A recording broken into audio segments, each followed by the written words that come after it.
Shabbat Shalom. I'm Rabbi Robert Barr, and I'm pleased you're joining me and one another for this streaming Shabbat service. We live in challenging and difficult times, and this is a moment for us to pause, to catch our breath, to think about where we've been and where we're going. So put away the pencil and the paper, put away the notebook and the keys, set aside the shovel and hammer, rest. For this interval, no buying, no selling, no working, no laboring, no straining, not living in the past, not planning for the future. This is a time for celebration, for joy, for mirth. We are here alive to rejoice in another Sabbath, another opportunity to be together, grateful for our family and our friends. With no distraction, we touch and are touched. The great gift of the Sabbath. Again, I'm Rabbi Robert Barr of Congregation Beth Adam. That's our bricks and mortar congregation here in Loveland, Ohio, part of Greater Cincinnati, and our Jewish community. That is our online initiative that we began about 15 years ago.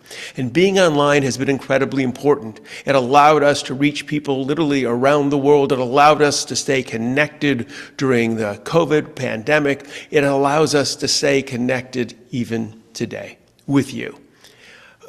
But this is a form of technology, being online. What's really essential is not the technology itself, but the voice of Judaism that we give expression to here at Congregation Beth Adam. We're approaching our 45th anniversary. We were founded in 1980, and since then we have been giving voice to a bold, dynamic Judaism, a Judaism that says that we are not our ancestors. We don't need to mimic what they say or parrot their behaviors. We need to create a Judaism that is reflective of who we are and what we believe. That's what we're doing here. That's what you're participating in with me this evening. So I'm so delighted you're here sharing this service with me and with one another. Being online allows us to communicate with each other in a different way. You can leave messages for each other. I know folks on bethadam.org are probably chatting right now. And I know folks on our Facebook pages, Beth Adam and Our Jewish Community, leave messages and let us know where you're participating from, which is wonderful. It's always nice to know that we have a community of people around the world. Also, you don't have to watch the service when we stream it live at 7 o'clock. You can watch it whenever it is convenient to you. You can always go to our website, bethadam.org, go to our services and go to our streaming services page, and you can watch services that we've broadcast in the past. So I'm glad you're here. I'm glad you're sharing this service with me this evening. We continue our service with the lighting of the Shabbat candles. On this Shabbat, we create our moment in time. We pause, reflect on our yesterdays and tomorrows, to renew our ties with family and friends, to restore our energies, to refresh our spirits. As the sun descends and shadows lengthen, the direction of the day gives way to the stillness of night. It's time now for us to see not with our eyes, but with our hearts and minds. As the day gives way to evening, it's time for us to welcome the Shabbat. The candles stand before us, waiting to be lit. We recall our ancestors as we too seek to dispel the darkness and banish the cold, to bring glowing softness, warmth, and safety into our homes. May the dancing flames of these candles kindle warmth within our hearts, wisdom in our minds, passion in our souls. Baruch ha'or ba'olam, blessed is the life within the world. Baruch ha'or ba'adam, blessed is the life within each person. Baruch ha'or ba'shabbat, blessed is the light of the Sabbath.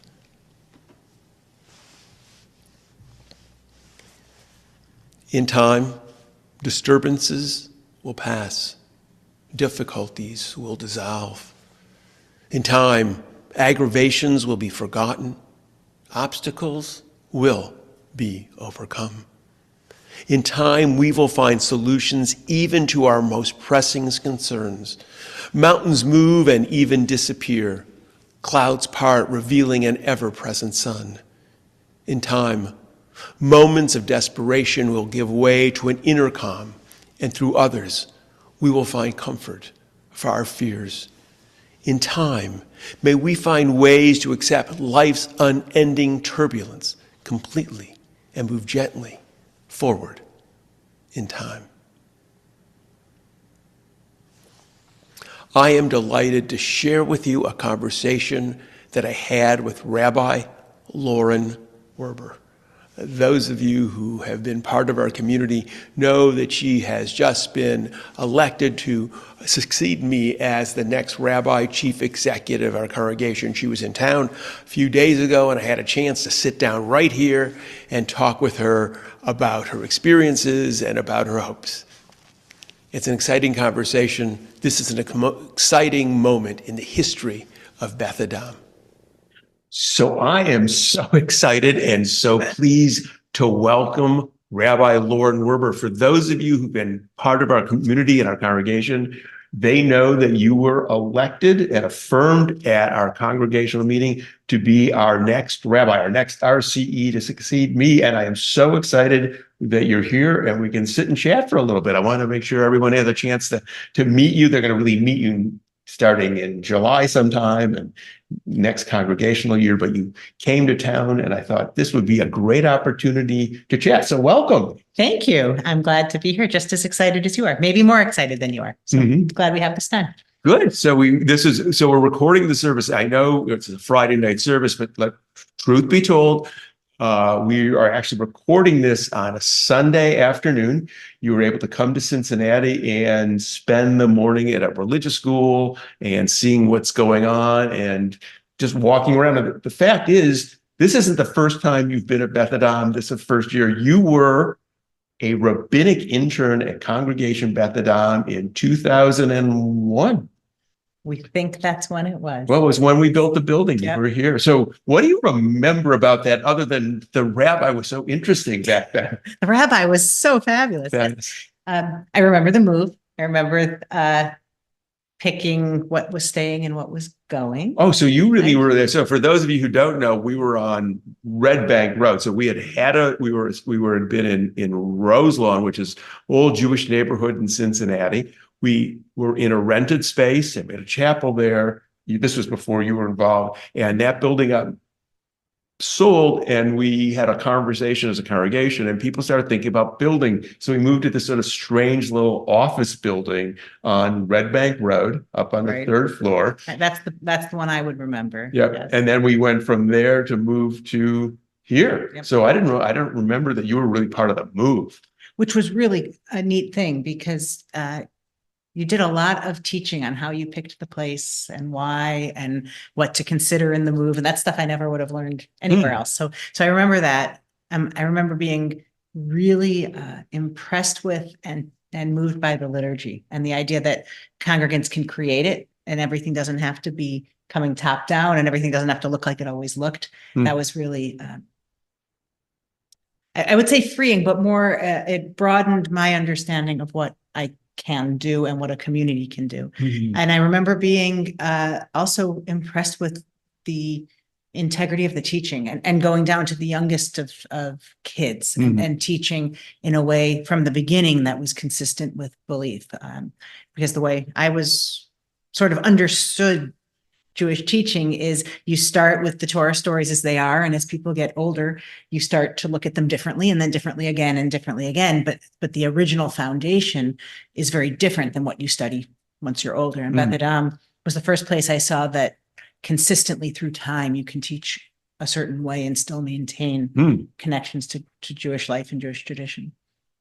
That's great. I'm glad that you had the chance here. I mean, your name is, we have a board up.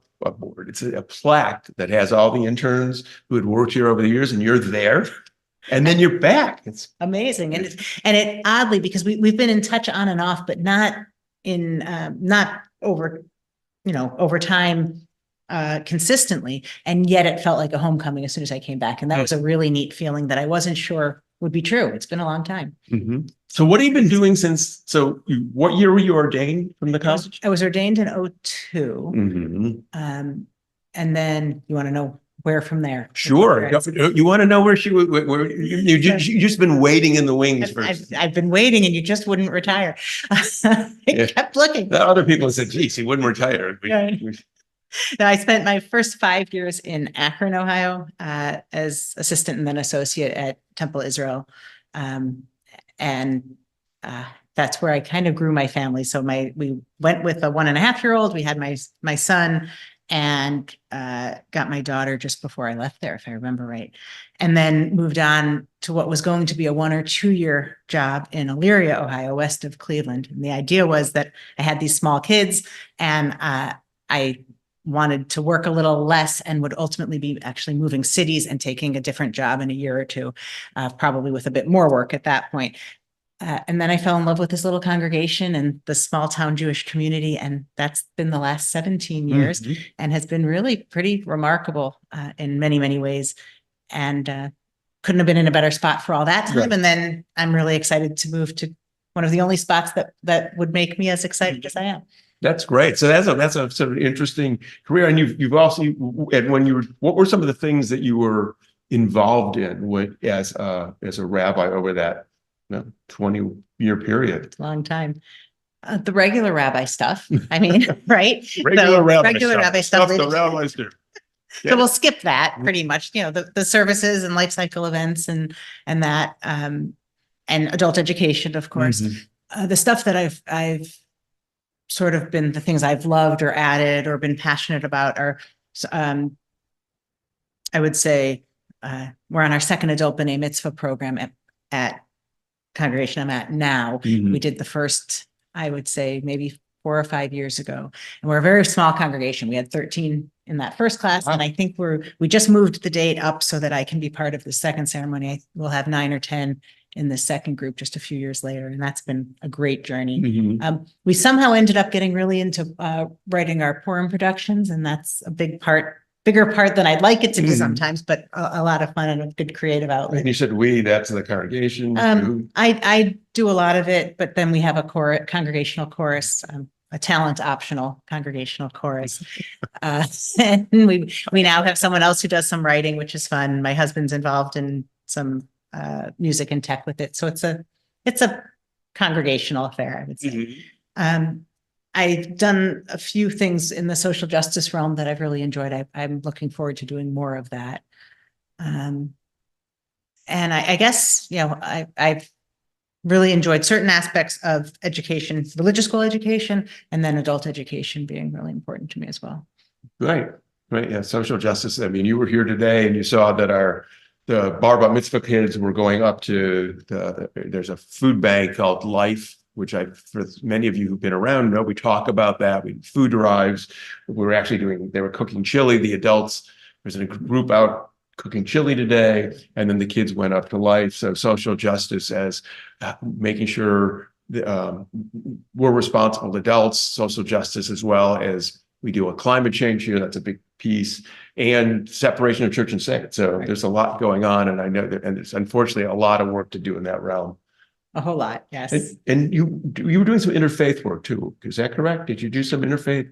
I really enjoy doing interfaith work, and at different times I've done more and less.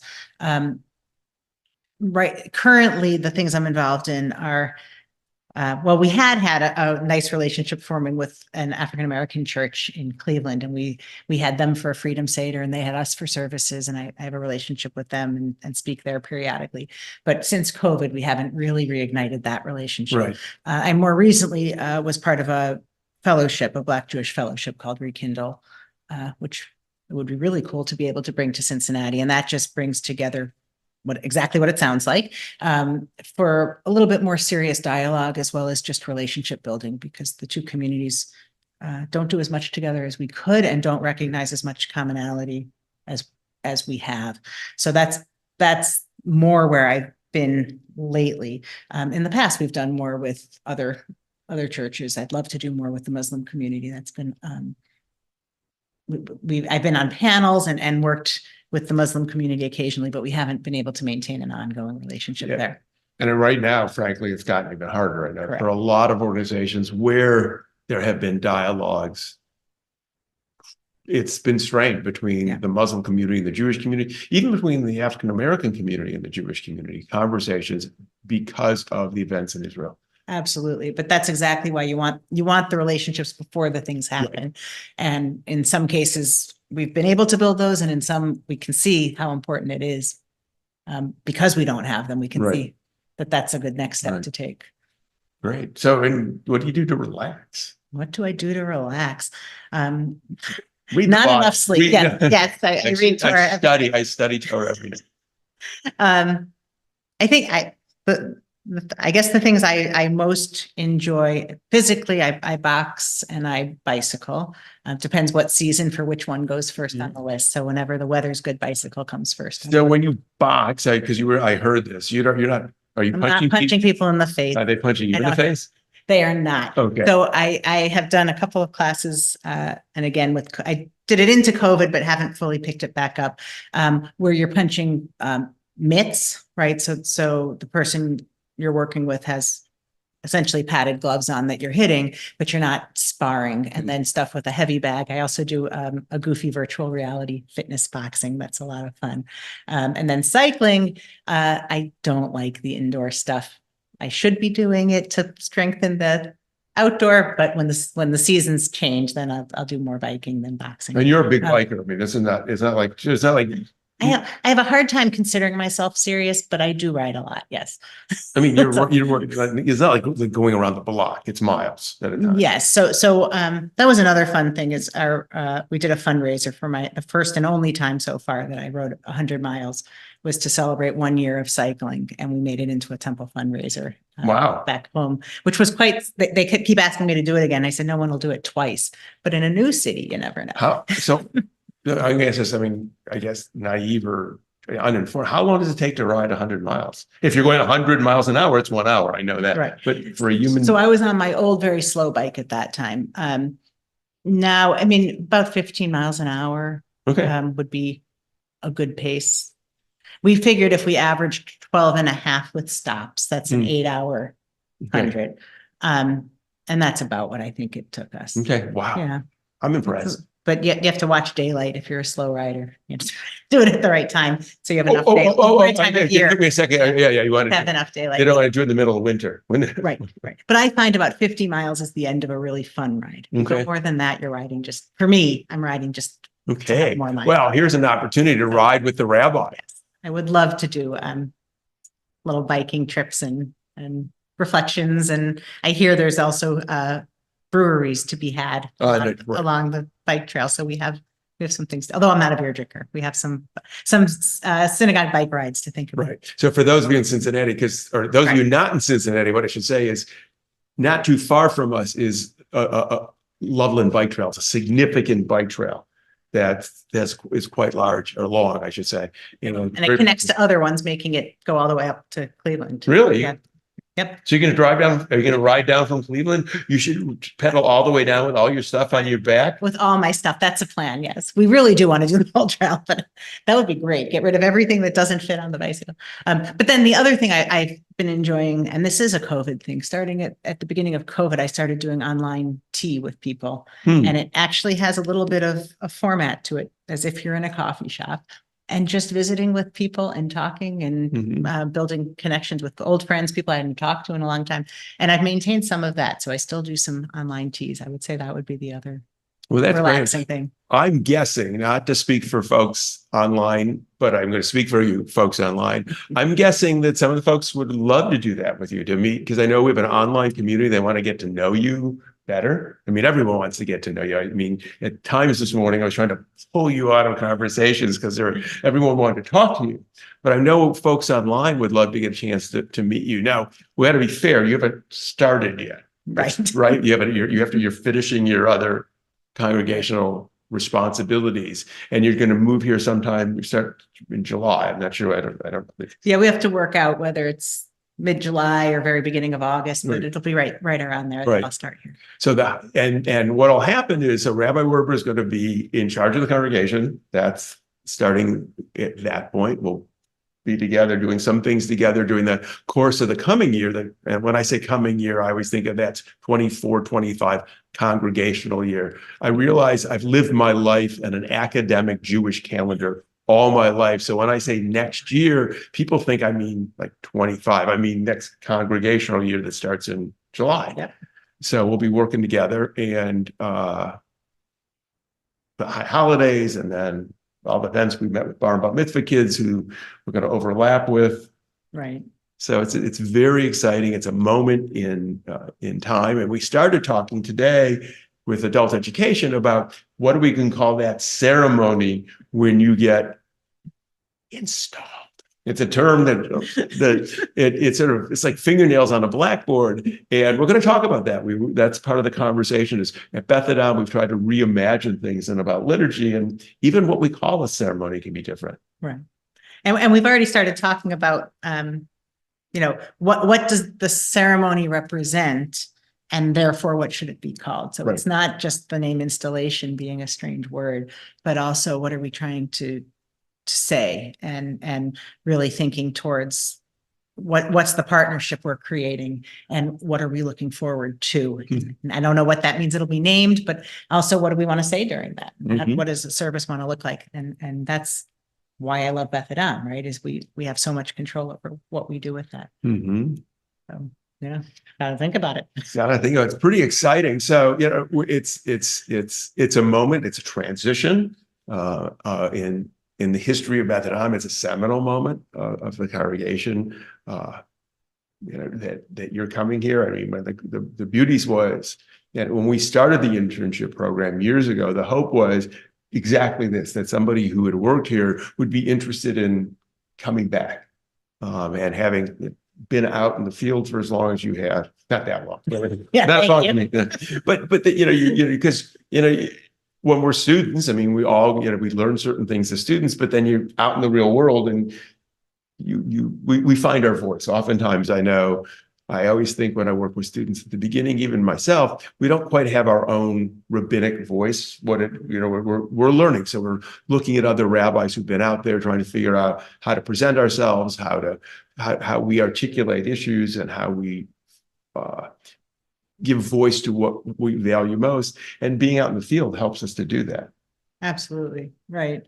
And figuring out, you have to see something to know how you feel about it, and figuring out what pieces are, I don't know if this is an experience for you since you've been in the same place, but what's core to who I am as a Jewish leader, and what's not, right? And what are the values that are most important, and where do those values get lived and practiced? Right. It's a journey for everyone, I think, and it's nice to kind of come full circle back here with some of that. And what you bring, and I think, and a deficit, and I don't think people think about this, but I have, given that I've only been here, I only know what I know. I don't know what I don't know, which is actually a sort of philosophic and historical problem. If you don't, it's historicity. You don't know what you don't know about history. Well, that's also about what I don't know about other ways people have done it. So it's that you have experiences. You say, oh, this would be something good to bring to Beth Adam. This is something I've experienced. It's worked well that I may never have experienced. And I think that that's really exciting for the congregation, is the opportunity that you bring experiences and ideas and innovation that you've seen work other places that could work here at Beth Adam that I've never been exposed to. Yeah, it's an interesting, I hadn't thought of it that way, but for sure, right? Because there are different ways of doing things. Right. But what's interesting with coming to Beth Adam as you're speaking is the opposite is also true. And this isn't usually true, but you don't know what you know. Also, I was talking to Rabbi Lewis this morning and gave an example of a program I did just as an example. And she said, but this piece of it doesn't make sense. And I said, oh yeah, it kind of doesn't. Oh, really? But in the Jewish world I've been in, it completely made sense. Right. Right. And sometimes that light bulb to even question something so regular after a while that you don't even know to question it. So it'll be interesting to be in a space where those questions are being asked and reevaluate some of those things as well. Oh, good. Well, it's So exciting. we'll see. I hope you're as excited as we are. I am. I think I am. I mean, I I do. don't know if we have to give numbers, but No, I no. think we're pretty. Percent. My big challenge is cleaning up my office. You walked in, you saw all the shreds of, I've been shredding paper that, and I was surprised. I really said, and we're cleaning it up. So I'm excited. By the time you get here, you'll have your office and I'll be wandering the halls going, where do I go now? No, we're moving offices. No, I was the first one in that intern's That's right. office, That's so the first one in the intern's office. I'll be the last one. About interesting bookends. So I'm really excited about you being here today. I'm excited about you coming to and leading the congregation in the future. It's really an exciting moment. And well, thank you. The feeling's mutual. It's really nice when you can speak and make sure there's a match and both be excited to move forward. So good place to be. absolutely. So do we get to say Shabbat Shalom? We can say Shabbat. You can say whatever you want. Shabbat Shalom. She's my boss now. So she can say whatever you Not yet. Not yet. You can Shabbat Shalom. Shabbat Shalom. I am so excited and I am so pleased that Rabbi Werber is going to become Beth Adam's next Rabbi Chief Executive, succeeding me in the role that I've held for the last 40 years. It's really a moment of transition in the history of Congregation Beth Adam. We have had a strong, dynamic history, and I know that Rabbi Werber will help us build a strong, dynamic, and vital future. I'm looking forward to her arrival in the summer, and I hope you are as well. We continue our service with the sharing of wine. We celebrate the fruit of the vine and the bounty of nature as they lift the cup and sip from it. For we're part of nature which gave us birth and continues to sustain us. Even as we depend upon nature, so do we influence its course. Through the search for understanding, we have gained the knowledge to shape our world. Guided by the best of human wisdom and the compassion of our spirit, we accept the responsibility which rests upon us. May the taste of the wine or juice upon our lips stir within us a reverence for nature and a respect for human endeavor. Bruchim chachayim ba'olam, blessed is the life within the world. Bruchim chachayim ba'adam, blessed is the life within each person. And we say, l'chaim, to life.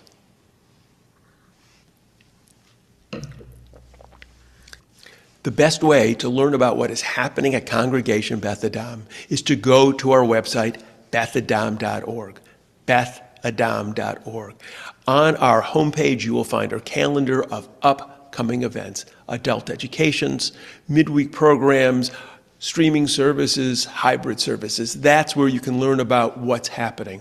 I do want to highlight a particular program on February 21st. It's called Thinking Like an Actor. It's an evening with my brother, Rabbi Barr. It's both video and in person, or online, I should say. It's going to be a Zoom event where he's going to be talking how he used acting techniques to rebuild himself after his very severe strokes that he suffered about 10 years ago. I encourage you to participate with us. You'll need to get a Zoom link. If you don't have one, you'll need to contact the office, our congregational office. And if you're on our blast email, it will be in there. Look forward to you joining us for that and other upcoming adult educations. We have some exciting speakers coming. Take a look. Go to bethadam.org. You'll learn more about what's happening at our congregation. I'm glad we were able to share this Shabbat together. And we end with the words we end with each week. May we know blessings those who are near. May we know blessings those who are far. May the Sabbath bring its goodness to everyone soon, wherever they are. May we know blessings through the day, and may we know blessings through the night. May health be for our children, and all things soon be right. May we know blessings in our comings, and may we know blessings when we depart. May we live each day with peace and wisdom in each heart. Ken Yehi, let it be. Shabbat Shalom.